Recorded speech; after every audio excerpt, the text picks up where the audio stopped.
बिहार के सियासी दंगल में एक नया तूफान आने वाला है और ये तूफान इसलिए कहा जा रहा है क्योंकि उनके जो पार्टी के नेता हैं, कार्यकर्ता हैं, वो ये मानते हैं कि ऑल इंडिया मजलिस-ए-इत्तेहादुल मुस्लिमीन के राष्ट्रीय अध्यक्ष और हैदराबाद से सांसद असदुद्दीन ओवैसी सियासत में एक तूफान की तरह एंट्री करते हैं।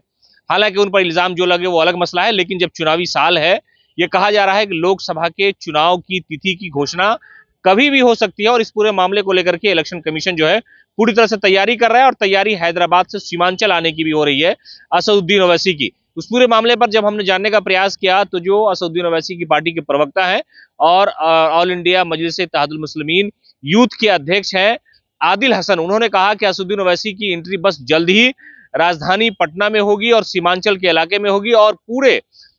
इलाके में जो लोग हैं, जो कार्यकर्ता हैं, जो असदुद्दीन ओवैसी के चाहने वाले लोग हैं, वो उनसे मिलेंगे, इसलिए कि राजनीतिक तौर पर असदुद्दीन ओवैसी ने जो सीमांचल में छाप छोड़ी, इसी वजह से 5 विधायक उनके जीत करके पहली बार ही विधानसभा पहुंच गए थे। हालांकि उनकी पार्टी टूट गई, लोग चले गए और ओवैसी के नेता और खुद ओवैसी ने यह कहा कि इन लोगों ने गद्दारी की है और सीमांचल के लोगों के साथ गद्दारी करने वालों को सजा आवाम देगी और उसी आवाम से मिलने के लिए हैदराबाद के सांसद असदुद्दीन ओवैसी सीमांचल आने वाले हैं। और कहा यह जा रहा है कि असदुद्दीन ओवैसी की एंट्री से सियासी जो हंगामा है, जो सियासी भूचाल है, वो आने लगता है, इसलिए कि सेकुलर पार्टियों की नींदें हराम होती हैं और सेकुलर पार्टियां उन पर इल्जाम भी लगाने लगती हैं कि ये भारतीय जनता पार्टी की कहीं ना कहीं मदद कर रहे हैं, लेकिन वो हमेशा इस बात से इनकार करते रहे हैं। उन्होंने कहा कि भाई सियासी तौर पर हमारा जो हक है, जो हमारा अधिकार है, जो लोगों के लिए हम सियासत करते हैं, गरीबों की, दलितों की, मजलूमों की, मुसलमानों की, वो सियासत हम हमेशा करते रहेंगे, चाहे कोई कुछ भी इल्जाम लगा ले। इसलिए कि जिस तरह से हर समाज का नेता हर समाज में पैदा हुआ है, उसी तरह से मुसलमान का नेता भी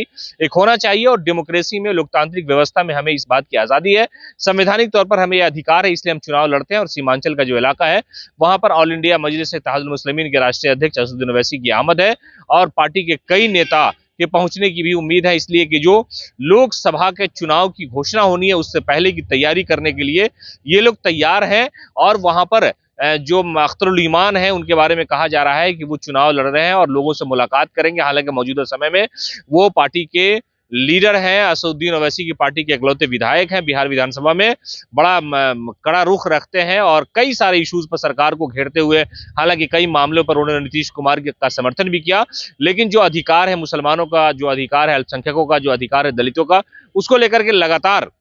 अख्तरुल ईमान जो है प्रखर होकर के बातें करते हैं। असदुद्दीन ओवैसी की राह पर चलते हुए उन्होंने जब चुनावी मैदान में पहुंचे थे तो वहां पर 5 विधायक उनके जीत करके आए थे और वो प्रदेश अध्यक्ष भी हैं पार्टी के। तो इस वजह से कहा जा रहा था कि अख्तरुल ईमान के अंदर बड़ी सलाहियत थी और उन्होंने पार्टी के 5 विधायक को एक ही चुनाव में जिता लिया, लेकिन वो आखिरकार बाद में पार्टी जब टूटी उसके बाद वो अकेले रह गए। और अब फिर से जब चुनावी मिशन की शुरुआत हो रही है, असदुद्दीन ओवैसी और उनकी पार्टी जो है वो लगातार कोशिश कर रहे हैं और कहा यह जा रहा है कि जल्द ही उनकी तिथि फाइनल होने वाली है और असदुद्दीन ओवैसी जल्द ही बिहार और सीमांचल का दौरा करेंगे।